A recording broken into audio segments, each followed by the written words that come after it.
Все, можно начинать, да? Мы уже начали. Все. Ну, сегодня у нас в гостях Данияр. Мы вместе плаваем.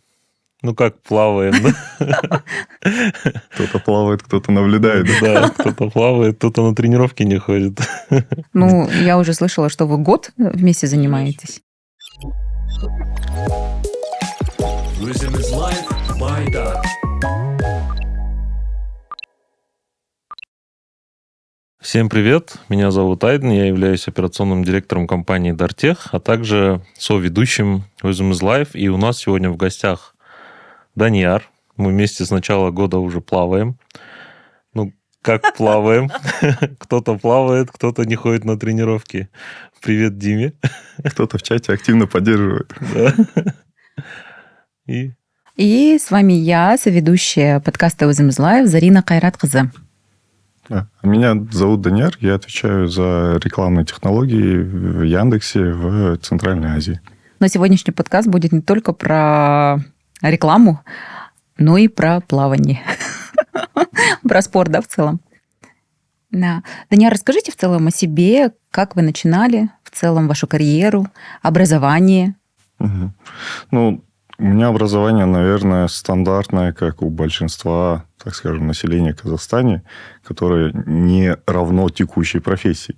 Я заканчивал СДУ по специальности международные отношения, учился, вообще хотел быть адвокатом, но вот пошел на международные отношения. На втором курсе понял, что я не хочу идти по этой линии, и начал смотреть возможности, которые... И рескиллинга. Да. Летом, так скажем, сидел в интернете, увидел рекламу на сайте кроссовок, которых я смотрел до этого. В итоге заинтересовался, почему эти кроссовки именно меня догоняют. Так изучил контекстную рекламу.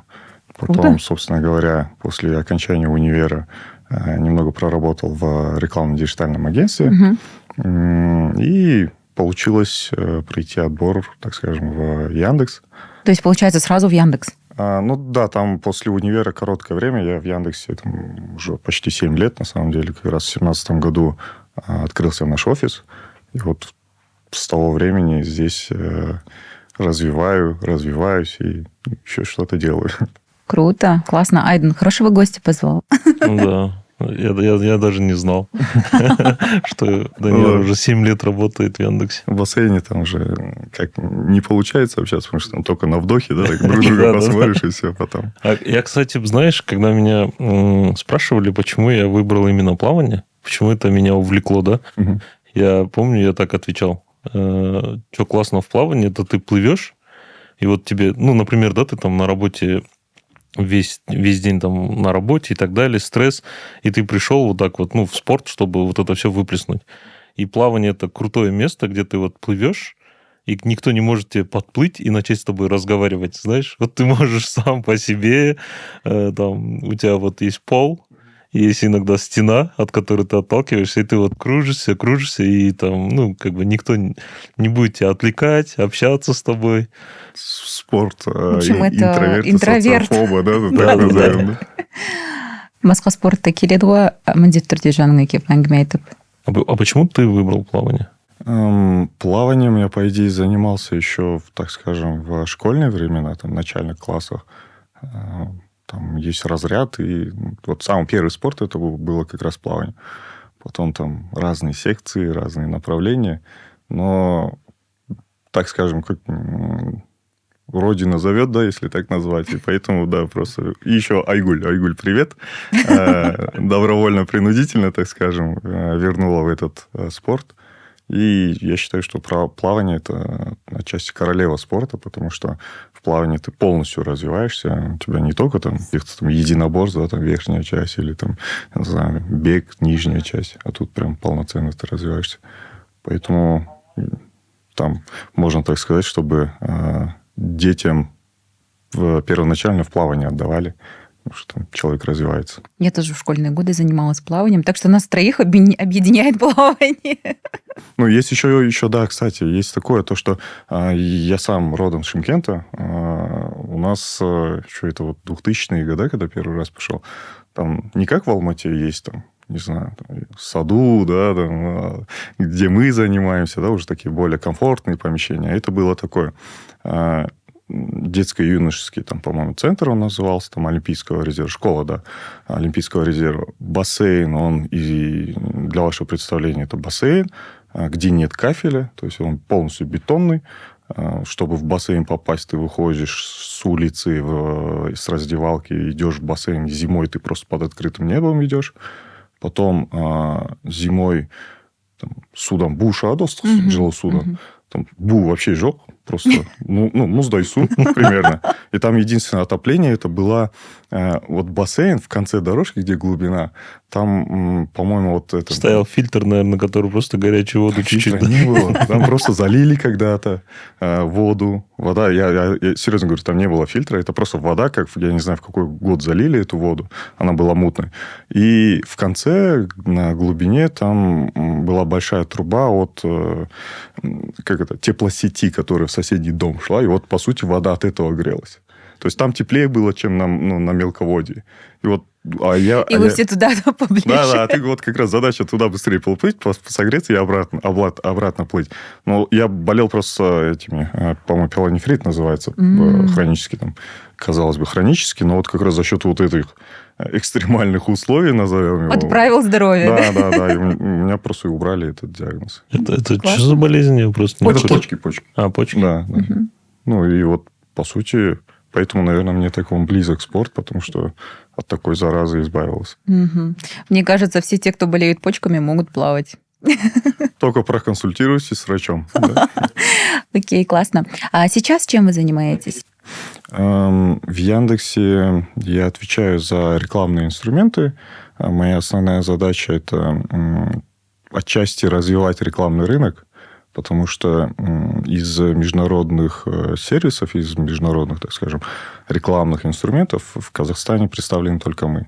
То есть нет там Гугла, Фейсбука и так далее. И поэтому, это когда там в 2017 году мы открыли, мы увидели большую потребность именно в образовании для начала. То есть есть продукт, есть крутой там, скажем, сервис. Но люди не знают, как пользоваться. Люди не знают, да. Они там закидывают деньги, его там прожигают, но по сути... правильно настроить, это все равно эффективно реклама в интернете, она эффективна. И вот моя основная задача – это развивать рекламный рынок. Почему я говорю рекламный рынок? Это я имею в виду про всех участников. Это рекламодатели, это агентства, это какие-то местные, там, скажем, сервисы, площадки. Также, чтобы продукт был максимально локализован под нашу страну. Так скажем, так как Дар IT-компания знает, я думаю, и слушатели знают, о чем я говорю, там, технические доработки, там, таргетинги и так далее, это в самом начале было, так скажем, не на должном уровне. И вот за этот период как раз мы все это сделали, проделали. Ну, еще, конечно, там в бэклоге много задач, поэтому еще все впереди, на самом деле. А в целом, если говорить о рекламном рынке, о диджитальном рекламном рынке, как оно сейчас у нас в Казахстане развивается, допустим, в сравнении с теми же странами Центральной Азии? Поскольку вы же и с Центральной Азией взаимодействуете. Да, если взять вот Центральную Азию, то Казахстан на первом месте. Как и в цифровизации. Ну, цифровизация там во всем мире можем посоревноваться. А если про интернет-рекламу говорить, то мы номер один. Могу сказать, что в Кыргызстане интернет-реклама – это SMM. Хотя SMM – это же только кусочек, или, как назовем, инструмент интернет-маркетинга. Да. А там вот интернет-маркетинг равен SMM. То есть не контекстная реклама, не там что-либо другое. Там люди думают, предприниматели думают, если я сделал SMM, даже SMM – это не история про рекламу в соцсетях, а просто введение, там, не знаю, активное ведение социальных сетей, то это... Окей, enough, достаточно, чтобы считать себя там в интернете. В Узбекистане ребята, скажем, на другом уровне. Они все-таки смотрят на Запад, смотрят на нас, как там вообще рынок развивается. И в нем большой потенциал. В Кыргызстан тоже имеет свой, так скажем, потенциал, вес, но в Узбекистане просто из-за количества населения, там, скажем так, по экономике, оно больше, чем Кыргызстан. В Узбекистане больше, чем в Кыргызстане. По населению, да. И поэтому потенциал в развитии интернет-рекламы, он... В Узбекистане больше, да, соответственно. Больше. Но в Узбекистане есть, конечно, еще фактор того, что интернет не такой доступный, как там в Казахстане, и поэтому, собственно говоря, рекламодатели отчасти не верят, так скажем, не сильно доверяют этому инструменту. Там пока еще классический офлайн, да, там телек это номер один. Но диджитал, если там год к году сравнивать, то у него там темпы роста быстрее, чем у телека и наружки. А в Казахстане, да, Казахстан, как я и сказал, это, конечно, благодаря там, назовем это политики, это хорошие политики в части развития интернет-вещей, интернета в целом, и тоже и диджитал реклама, да, она развивается и быстрее обогнала другие страны соседние. А если вот, допустим, да, вопрос есть. А если вот, допустим, сделать такой небольшой репорт summary 2023 года, что можно такого, я не знаю, там интересного, возможно, какого-то инсайтного примера рассказать в Казахстане, в той же, может быть, если есть какие-то интересные примеры в Узбекистане именно по диджитальной рекламе? Кейсы какие-нибудь интересные, цифры, может быть? Чем запомнился год? Окей. Чем запомнился год? Здесь, наверное, я могу сказать про Казахстан. Мы, как Яндекс, как компания, очень много в этом году вложили в развитие Казахстана.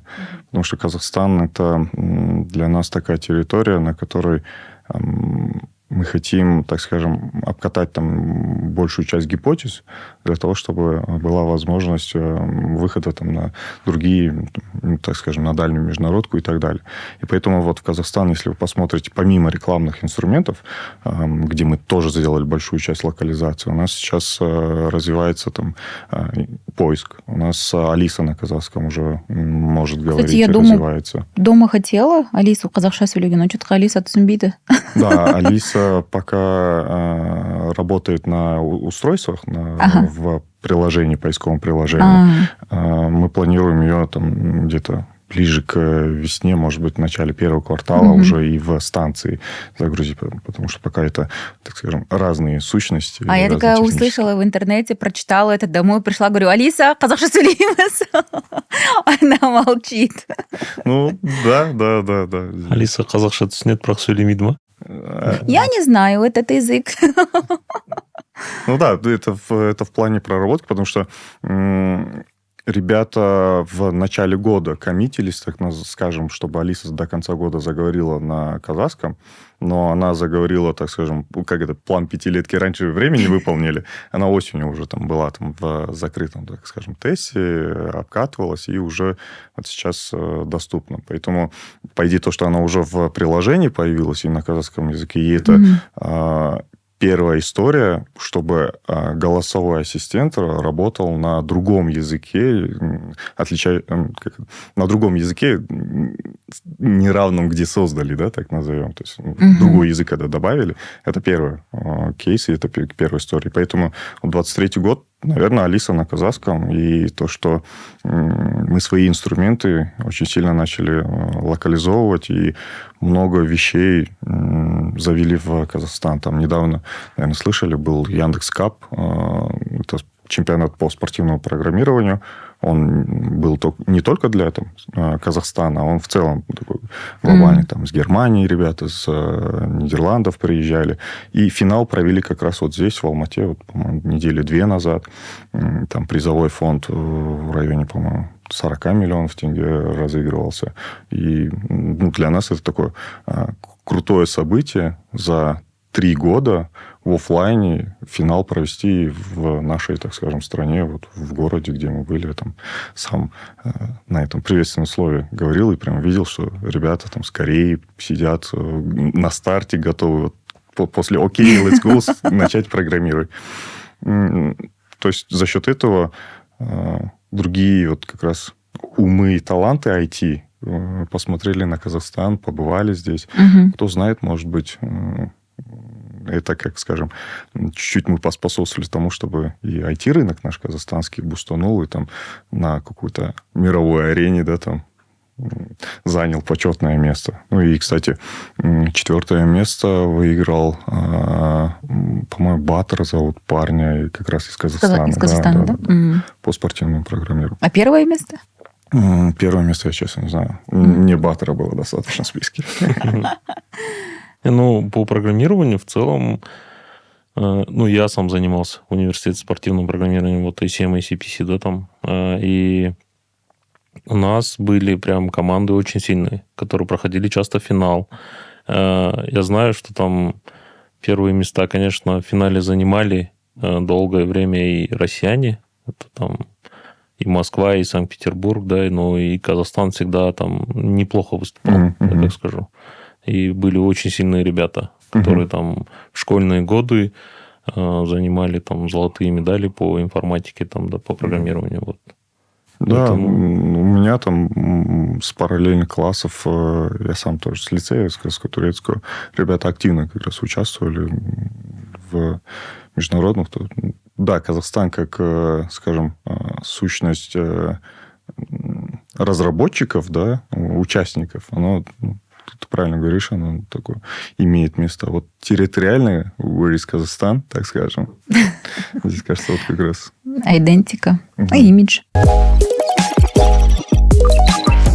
Что, по-вашему, да, в 2024 году будет в тренде именно в рекламе? В субботу была конференция Make It Global, на которой там, в перерыве я стоял там, с коллегой, разговаривал. Ко мне подошла девушка, познакомиться, представиться, поинтересовалась, чем мы занимаемся. И в ответ моего вопроса: вы чем занимаетесь? Она сказала: мы рекламное агентство. Рекламное агентство. Я такой: о, прикольно. А чем занимаетесь? Ну, говорит, мы на основе и при помощи АИ делаем рекламные, так скажем, интеграции, маркетинг, стратегию и так далее, и так далее. И я себя поймал на мысли, что...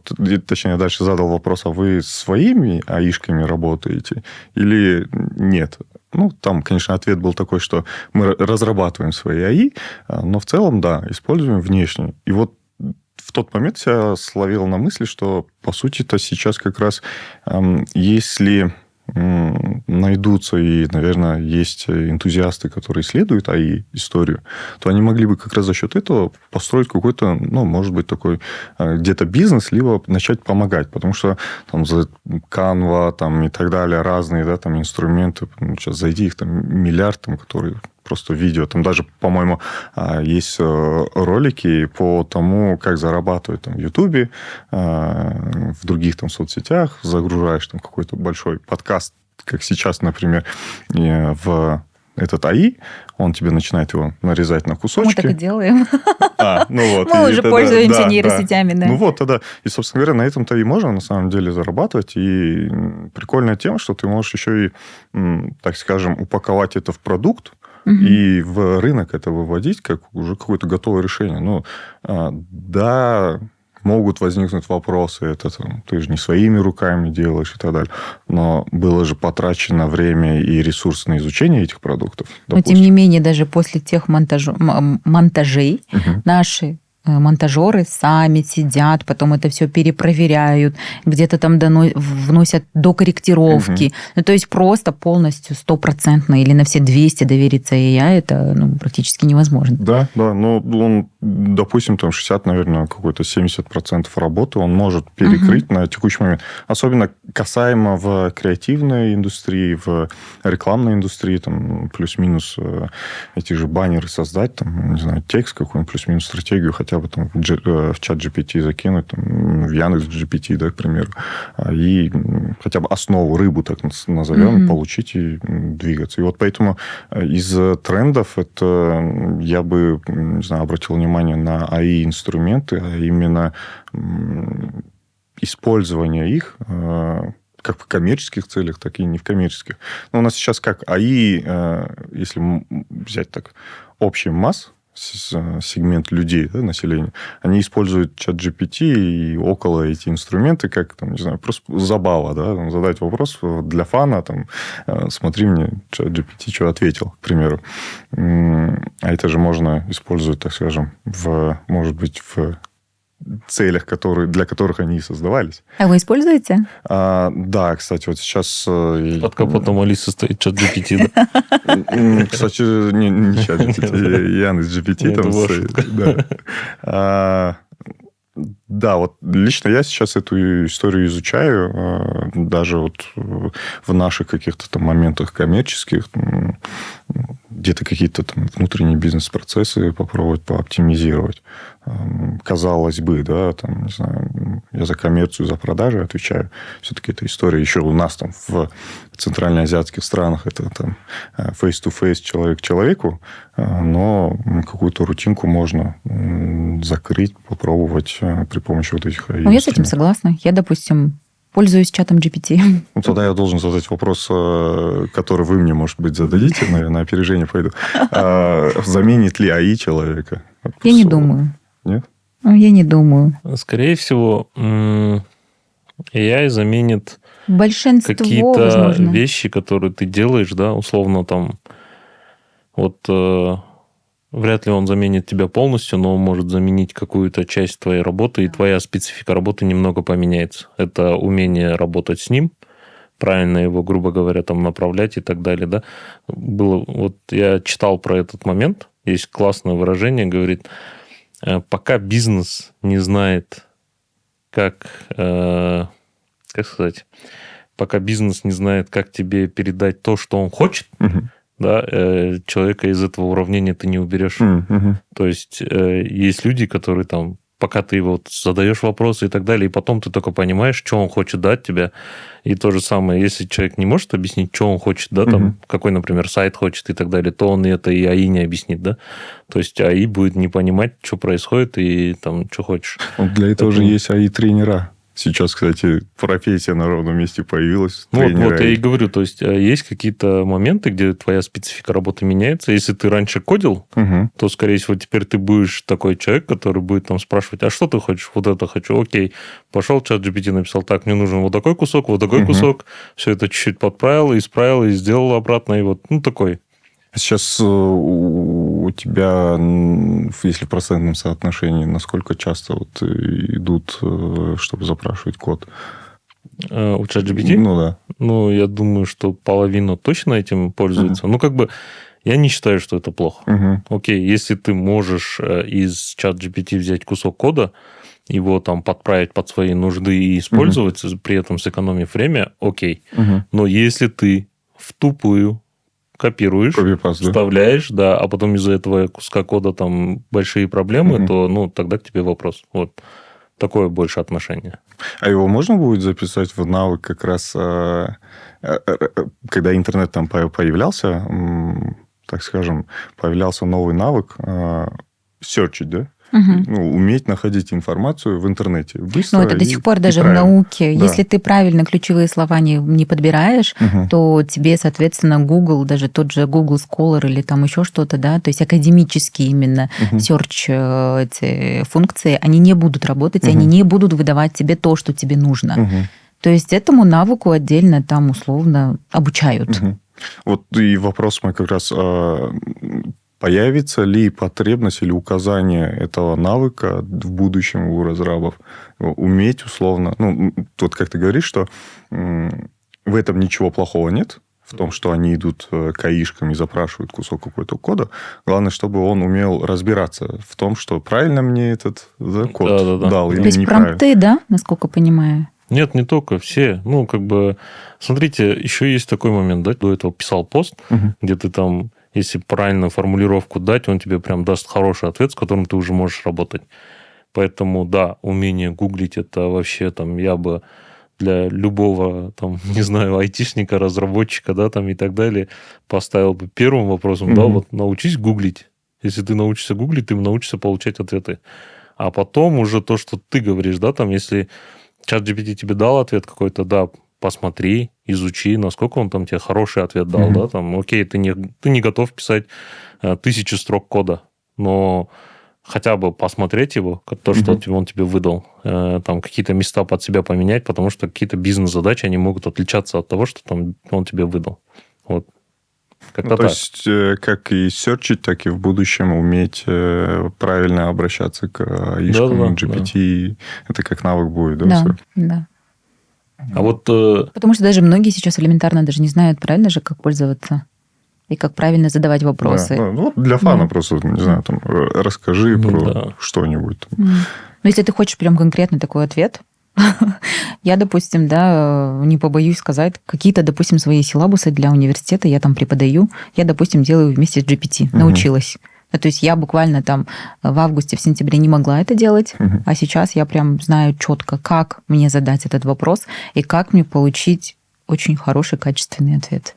Вот здесь... Оно прям очень классно помогает вот собрать все данные, которые есть в Гугле, том же, но оно прям так хорошо анализирует, собирает, плюс там моя практика добавляется, и мне кажется, прям очень хорошее что-то выходит.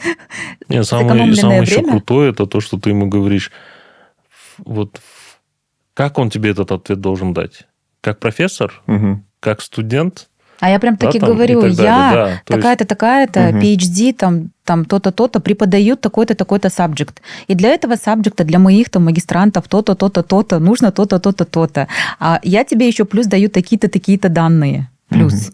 И он мне прям очень быстро помогает что-то делать. То есть можно условно зайти туда же, написать, вот недавно к тебе приходила Зарина, наверное, просила там задание или там тест для такой-то темы. Дай мне ответ. В будущем, да. А что там у тебя спрашивает Даниэр, да? Да. Покажи мне, да? Ответы дай мне, скоро экзамен, да? Вот в рекламе вы, то есть, еще не пробовали пользоваться? Ну, мы как компания, я думаю, что в частных случаях в большей степени, потому что, все-таки большая компания, количество людей у нас много, разных там... Ресурсов достаточно? Да. Вот и она как раз сейчас может для МСБ заменить, скажем, какое-то количество людей, которые, может быть, отчасти тяжело, да, скажем, подключить на старте какого-то бизнеса, создания, либо там ведения, или где-то... Потом для креативных реклам не используете, для копирайтинга там и так далее? Честно, не знаю даже, потому что я эти креативы вижу уже в конце, но это надо задать вопрос дизайнеру, может быть, они где-то читерят. Но вот тут как раз вот вопрос я тоже хотел задать, и хорошо подвели к нему. Вот когда мы навык вот этот серчинга, он не был, так скажем, официально разрешен и требовался, да, так скажем, оценивался. Я где-то стеснялся говорить, что я находил в интернете эту информацию, посерчил и нашел. То есть мне кажется, это у нас просто, знаете, эти отголоски возможно, да. прошлых лет. Да, и то, что мы все знаем, мы самые умные, и нам всегда стыдно, да, там условно сказать, что я там погуглил. Либо пошел в библиотеку и узнал, да, допустим. То есть ты не просто там зашел, пару кнопок нажал и получал. И точно такое же с GPT и так далее. То, что сейчас как раз, да, что читерят или не читерят, да, термин сейчас используется. А по сути-то это, может быть, не называется, да, не надо назвать его читингом, да, что ты пошел к GPT, задал вопрос и получил от него ответ. Вот к нему как раз у меня был тоже вопрос, что этот навык, наверное, как-то надо уже легализировать, да, так скажем, что он одним нормальный. чатом GPT просто там выйти из ситуации невозможно. Он облегчает. Пытались, да, там? Он облегчает. Есть же всякие там антикопии, как его там? Нет, даже там же дипломные работы же писали и вычисляли, что это, плагиатские. То есть... смотрите, а вот самое собрать классное данные в нем, круто. что вот, например, ты пишешь ответное письмо кому-то. Там, ты можешь ему вот так сказать, вот смотри, вот мои предыдущие ответы, да, просто в такой же стилистике напиши ответ, он же тебе его напишет. То есть ту же дипломку, да, я могу взять какой-то свой пост, показать ему, сказать, вот в такой же стилистике просто его оформи, да, и там плагиатство тоже можно будет обойти. Он тебе там слова поменяет, там местами все, там ошибки сделает какие-то и так далее. И еще есть такое фан, наверное, там история. Если прийти к нему, там, поприветствоваться, там, спросить, как дела, там, настроить его, скажем, на такое доброе общение, как будто он больше информации дает и более такой раскрытый. Ну, это какое-то мое наблюдение, я не знаю, это правда, неправда, но вот... Я не знаю. Я читал про это. Я не помню, это, кажется, какая-то блогерша была. Она с ChatGPT общалась, и она говорила, что знаете, это как будто мой ребенок. Вот как я его научу разговаривать, так и он общается со мной, да. И вот я, говорит, там, начинаю с того, что привет, как у тебя дела, там, что ты делал до этого и так далее. И он, говорит, со мной в таком же тоне разговаривает. Поэтому, теперь интересно, как ты начинаешь разговор с чатом? Я говорю, так, у меня вопрос. Быстро, времени нет, отвечаю. Времени нет, надо быстро. Потом спишемся, да? А еще такой прикольный вопрос. Как часто сотрудники Яндекса пользуются Алисой вообще? Вот на твоем примере. Так, у нас в офисе стоит Алиса. У нас на компьютерах стоит Алиса через браузер. У меня дома Алиса. В машине Алиса, да? В машине... Нет, в машине Яндекс.Музыка. Ну, блин, по времени... Наверное, 60% где-то так. Там зависит тоже от семьи. Мои, например, там пользуются часто. Потому что там, опять же, дочка там, музыку поставит, там, мультик вывести.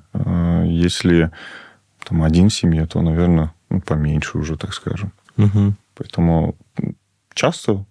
Еще есть история про то, что большинство сотрудников могут...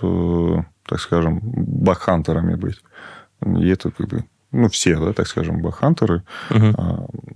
Поэтому здесь тоже такой игровой интерес есть использовать свои там продукты, потому что есть там турнир, так скажем, лучшего бэкхантера, который там получает какой-то приз. И я сам не участвовал, конечно, но слежу, вижу, как там победитель получает свои награды. А на работе есть какие-нибудь ограничения, типа используем только услуги Яндекса, там, музыки, там, смотрим фильм только на Кинопоиске, что-нибудь такое? Нет, таких ограничений нет. Более того, как бы... Ну, вот, допустим, я там за рекламный сервис отвечаю, я пользуюсь всеми инструментами, где может показаться чья-либо, там, скажем, других сервисов реклама. Во-первых, не ограничено. Во-вторых, я считаю, что это наоборот надо, потому что ты будешь в тренде, да, так скажем, с точки зрения, что делают другие компании.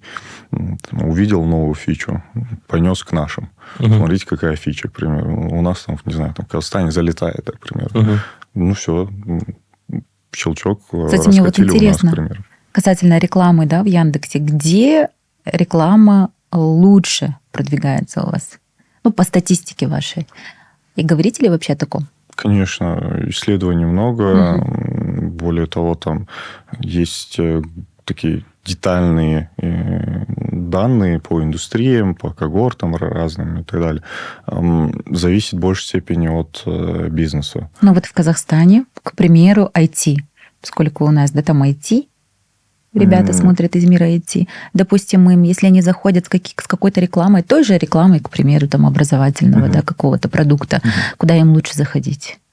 Ну, образование, если взять тех, то это точно поиск, потому что первым делом ты заходишь в курсы, да, там, Алматы, к примеру, а поэтому в поиске должно быть... Там, контекстное, да? Да, и в этой же контекстной рекламной сети Яндекса это сайты-партнеры, которые дают место для рекламы. А в поиске, если это такая, скажем, более горячая аудитория, то в РСЯ можно там, при помощи ретаргетингов,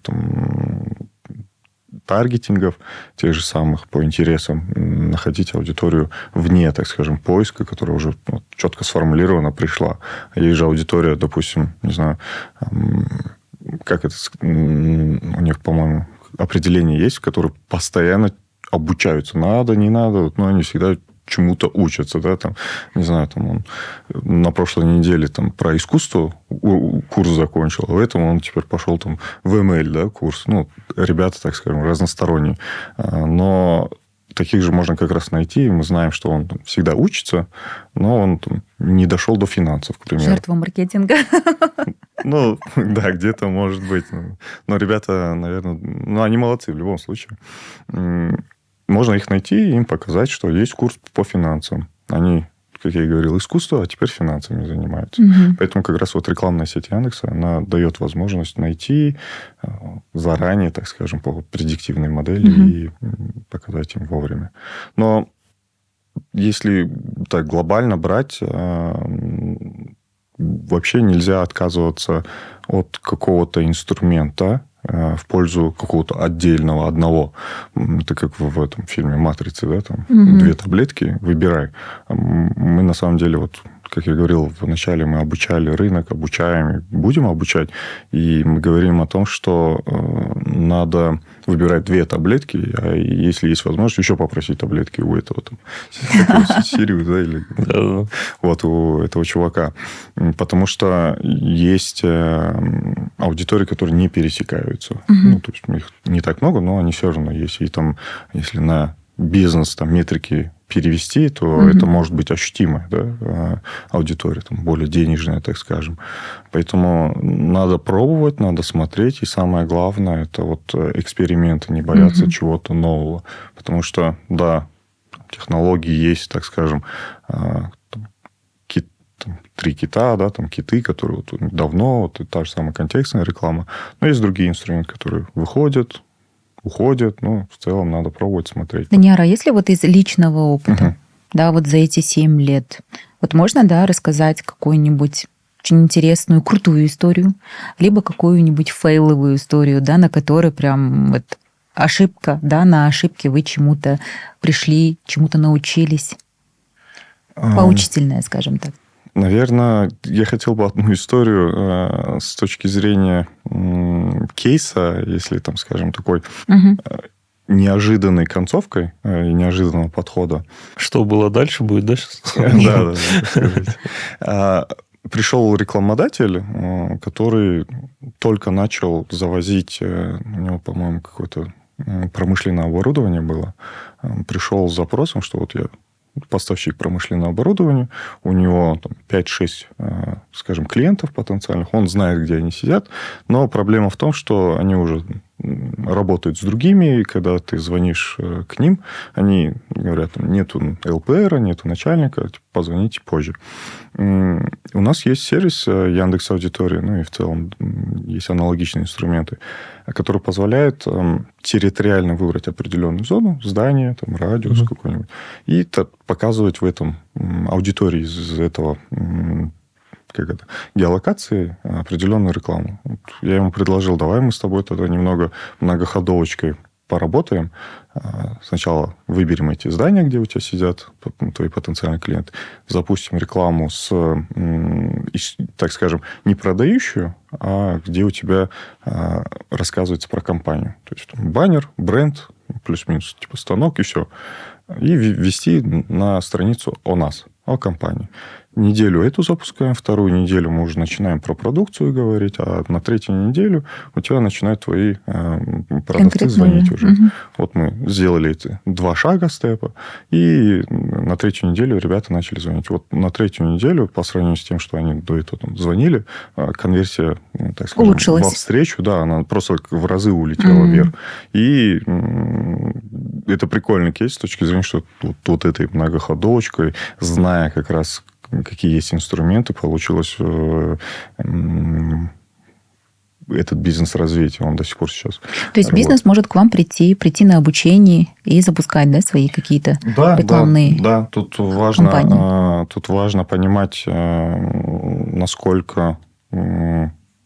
насколько, так скажем, есть потребность, насколько самостоятельно могут предприниматели разобраться в этих инструментах. Потому что, на самом деле, информации много, море.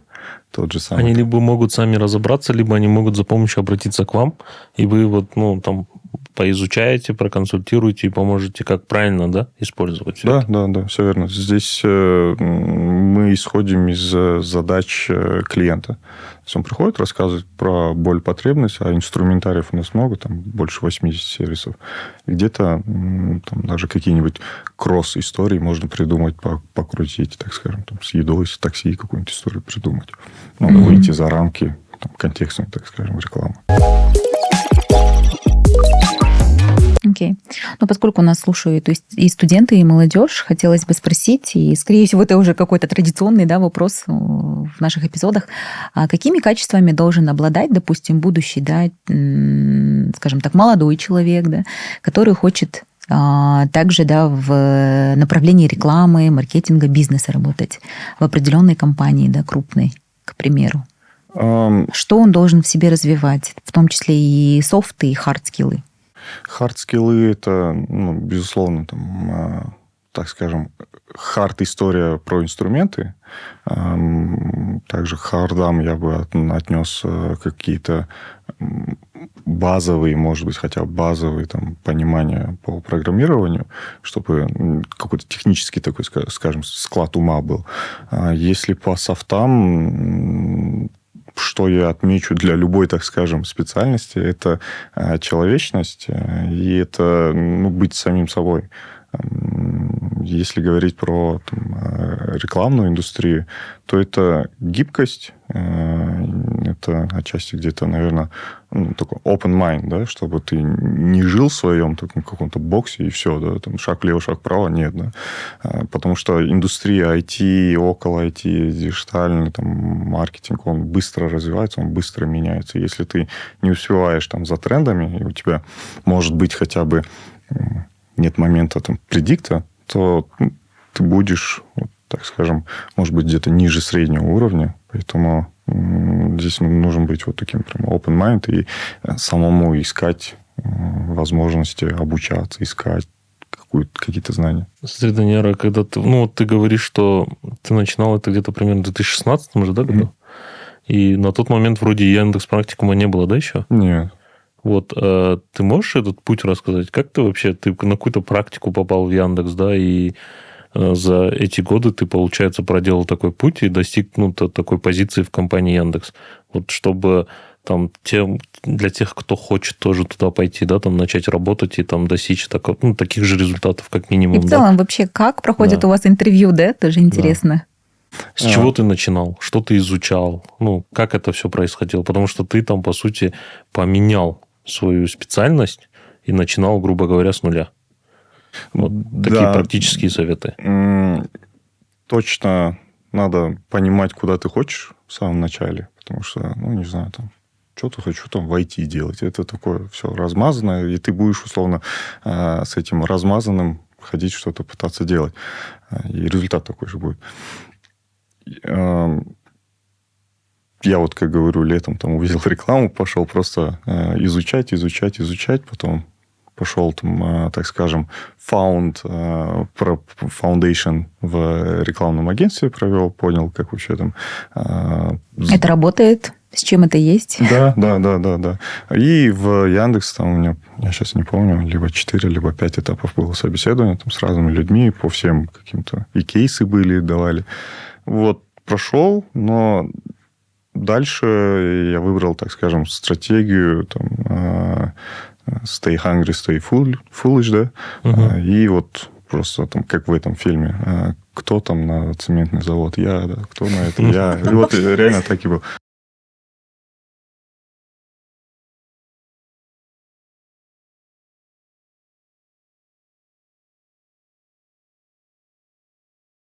Потому что я пришел там с сейлом, дали там портфель клиентов, как бы можно и работать с ними, и нормально. Проактивный. Да, KPI делать, и достаточно, да. Но потом предложила, давайте мы там посмотрим на регионы Казахстана, потому что в основном портфель состоял из алматинских клиентов, там в регионах есть история. Покатался по регионам Казахстана. Потом мне стало интересен Кыргызстан. Кыргызстан поехал, там уже формат другой был. Если Кыргызстан вы сами предложили? Да. То есть изначально у нас офис открывался как Казахстан, так скажем, без прицела на Центральную Азию. И подразделение было такое же там. А сейчас в казахстанском офисе сколько сотрудников? В рекламном это у нас сейчас порядка 60 человек. Если в общем брать, то там где-то 1500, по-моему, сотрудников уже здесь. Вот Кыргызстан поехал, там формат другой был. Потому что если я до этого только с клиентами работал, там уже с агентствами мне надо было работать. И это такая история уже партнерская, да, там, скажем, раньше было только заказчик и исполнитель, а здесь уже партнеры. Потом долго своему руководителю говорила... Узбекистан надо покорить, да? Но Узбекистан был пока в другой ответственности. Потом Узбекистан получилось. Оторвали, отбили. Взяли. Вот. И с Узбекистана потом уже вся там Центральная Азия перешла. И вот на всем этом протяжении вот эта история я пойду делать там, ну, с точки зрения я это не так, типа я, да, а с точки зрения я пойду, я буду делать, это было... При этом цель была не то, что там, какой-то карьерный успех. Реально не было цели. Энтузиазм. Да. Я молодой парень. Мне нужно быстрее получать знания. Сидя в кабинете, я буду только теоретические знания, и то, если будет время, я буду их так получать. А тут прям практические знания, и ты прокачиваешься. И в поле, да, сразу? Да. А, как я говорю, там, не знаю, денежные моменты, там, какие-то карьерные, это не цель, а у меня является результатом, наверное, и какой-то оценкой, правильно ли я все делаю. Если, да, ты там растешь, то значит, ты правильно движешься, все нормально, значит. Трекшн твой личный, он в правильном направлении. Поэтому, да, здесь особенно молодым, наверное, сказать, что до 30 ставить задачу максимум, потому что есть история же еще авторитета, да, там, сначала ты работаешь на авторитет, потом авторитет на тебя. И там, мама мне, например, еще, я точно уверен, что есть влияние положительное моей мамы, за что реально очень сильно благодарен, что она мне просто в голову положила тот момент, что до 30 кем ты станешь, тем ты и будешь потом уже дальше. И вот у меня в голове вот эта 30-ка отметка была. Ну, вот мне сейчас 29, тоже план пятилетки раньше времени, да, так скажем, сделан. Но вот, типа, надо делать до 30. А вот это я хочу уже ближе к 30 начинает падать или до сих пор? Это история, знаешь, как... Здесь не про гендерное сейчас пойдет, а про то, что... Типа, у мужчин же есть там игрушки, да, с взрослением они просто остаются игрушками, но они становятся типа, побольше игрушки. Вот такая же история, что я хочу, вот, я буду, там, условно, идти в эту историю, она просто масштабы другие становятся. Когда ты проходишь какой-то самые этап. Сложные первые, там, сколько, да. 40 лет детства мужчины, да, вот это. Ну, да, потом остальные 40 лет детства, да? Там, да, ну вот, как бы мужчина с ребенком всегда остается, просто игрушки у него, да, там меняются. И вот, собственно говоря, поэтому, да, размер просто, он растет, так сказать. А сейчас у тебя в команде сколько человек? Сейчас вот где-то в районе 40. Это с учетом Центральной Азии, да, офисов? Да. Или только в Казахстане офис находится? У нас сейчас в Кыргызстане нет человека. У нас в Узбекистане есть хаб. И в Казахстане. И, собственно говоря, вот отсюда и с Узбекистана мы поддерживаем вот эти территории. А какой процент этих людей ты сам набирал? Из 40 человек? 95, наверное, процентов. А что делаете? И в этом году у нас, на самом деле, прям большой рост произошел. А на что делаете акцент, когда их подбираете персонал? На индексоидные качества. Все, кто хотят. А что такое индексоидные? Первые. Приходят на собеседование, я хочу, и Даниил такой, все, у меня была ставка, которую год я не мог закрыть. Это, вот, опять же, есть история про рекламодателей, что их надо учить, но есть еще история про специалистов. Специалистов мало у нас на самом деле. Мы сейчас вот в Дара University выпускаем. Здесь, да, нам надо... Чтобы не послушали. Да, нам надо здесь поговорить, потому что у нас есть много тоже программ истории, где вот как раз мы готовы вкладываться в историю роста еще и специалистов. Вот я говорю, год закрывал одну ставку. Вот какая-то она такая была. Почему год? Потому что не было людей подходящих. Да, есть там история с специалистами, но они больше с классического, так скажем. А это какой рекламы. специалист нужен был? Который знает, что такое контекстная реклама, имеет хард-скиллы с точки зрения хотя бы понимания, вот, ну, программирования, там, аналитический какой-то склад. Потому что мы, несмотря на то, что работаем там... Ну, вот, что такое маркетинг? Маркетинг – это систематизация продаж, да, а мы как бы продажи маркетинговых инструментов. Там вообще эти цифры должны вот так вот, да, вместе, как снежок, да, быть.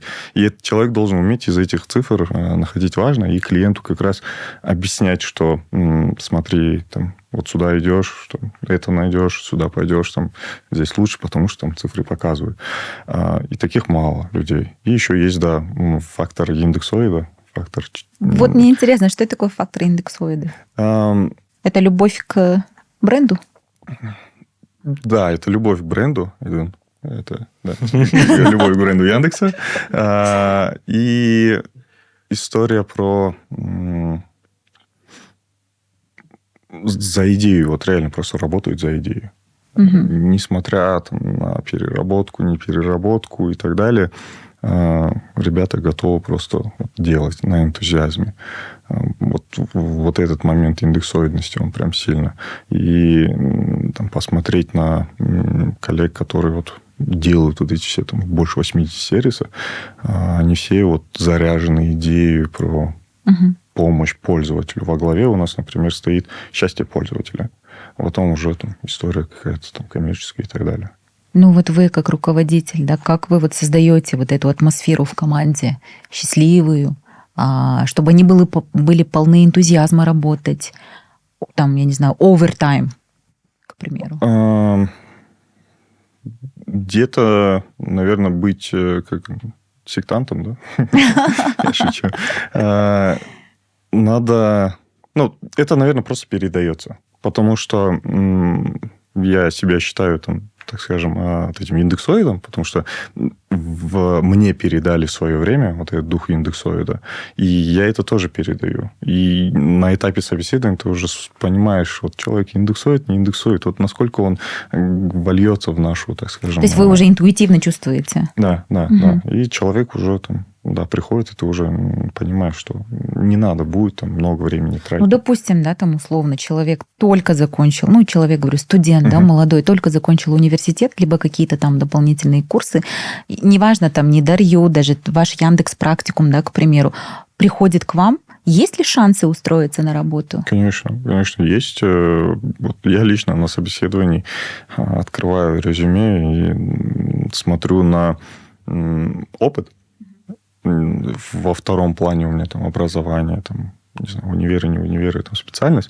Но если у человека нет опыта, то я смотрю на его образование, и потом на этапе собеседования у него уже интересуюсь, вот как у него прошла студенческая жизнь. Зачем он там занимался, если он... Ты пользуешься Яндекс.Такси или нет? Они там пользуются Яндекс.Такси. У тебя дома есть Алиса или... Вот это можно потом читать. Ну да, там интересуюсь, что он делал в универе. И вот это, знаешь, шкала индексоида так растет. Я люблю Алису. Кстати, это часто ребята приходят, и я вот там вашим сервисом пользуюсь, я Яндекс люблю, а ты спрашиваешь, каким сервисом? Они говорят, такси. Ты такой, а какие еще есть? И там тишина. Ты говоришь... Яндекс.Такси, это, мне кажется, сейчас самые массовые, народные. До сих пор я, когда кто-то спрашивает, даже... Хотя много ругают. Давние друзья, они, когда спрашивают, точнее, первый раз, когда знакомимся, они спрашивают, где работаешь? Я говорю, в Яндексе. Они такие, телефон достают, у меня там проблема с поездкой, помоги. Это знаешь, ты мне напомнил, я работал в банке, и вот неважно, в каком ты отделе банка работаешь, тебе все звонят и говорят, я хотел кредит взять, ты можешь мне помочь? А ты разработчик, да, ты понимаешь, да, там вообще в глубинке где-то сидишь, тебе там к этому СПАРу, да, вот к центру принятия решений, тебя даже там не подпустят близко, но все тебе звонят, говорят, блин, я вот хотел взять кредит, и ты Можешь мне помочь? Ты же в банке работаешь. Да, по-моему. То же самое, да, у тебя, да? Да. Да. Ну, нам тут подсказывают, что уже время. Вот. Но хотелось бы напоследок задать такой вопрос. Какие у вас прицелы на 2024 год? Продолжение локализации, потому что в бэклоге еще много-много задач. Продолжать обучать рынок весь. И есть еще история с таким, скажем, около GR-треком, потому что есть много программ, которые нацелены на МСБ, на поддержку, на развитие. И вот мы хотим, так скажем, вместе с уже так с уровнем там, государства выходить и развивать МСБ. И вот к чему я это? К тому, что МСБ мы нацелены развивать, помогать. Там, по статистике, над статистикой, 37% уже в доле ВВП это МСБ, например, влияет, да, они... Хотя мы там страна, да, там недродобывающая. Это в контексте рекламы или вы в целом имеете в виду? В целом. В целом, да, потому что много сервисов, которые могут и логистические, и там рекламные какие-то вопросы закрыть, и какие-то IT, да, там, скажем так, решения. И в том числе это не история про вот только к нам приходить, а это история про партнерство. То есть вот мы в том числе ищем, так скажем, единомышленников, которые готовы тоже идти в историю развития нашего казахстанского малого и среднего бизнеса. Потому что во всех развитых странах МСБ это кор, а у нас он и идет в эту сторону, и надо чуть-чуть тоже нам, так скажем, собраться со стороны таких IT-компаний, каких-то ребят, которые так скажем, предикт хороший, помочь как раз поделиться этими вещами. У меня такой еще один вопрос остался. Ты человек, у которого в команде 40 человек, да? Ты считаешь себя хорошим руководителем? Почему? Если бы я считал хорошим руководителем, то, в принципе, я бы, наверное, не знаю, просто сел бы и сидел бы и ждал бы каких-то других историй от других компаний. То есть, я, наверное, был бы... знаешь, объясню. Когда я себе так говорю, и в целом тоже ребятам говорю, когда вы поймете, или у вас там мысль в голову забежит, что все, ты там самый умный, самый крутой, то грубо это, наверное, будет звучать, но все, ты не нужен, короче. Ты сам себе не нужен. Потому что это неправда. Значит, все, у тебя мозг поломался, значит, ты вот в этот бокс сам себя загнал, и ты не будешь полезен никому, так скажем. Поэтому я себя не считаю пока что. Я не хочу, так скажем, быть в этом. Я считаю, что где-то я нужен, и мне еще много-много чему учиться и обучаться, развиваться. Супер. Отлично. Спасибо большое, Спасибо Данияр, вам. за время. Нет, Данияр, приходи на тренировки. Да. Группа тебя ждет. Спасибо, обязательно. Ну все, увидимся на плавании, да? Да, увидимся на плавании. Отлично. Рахмет. Да, вам спасибо большое. Спасибо. Tourism is life by Dot.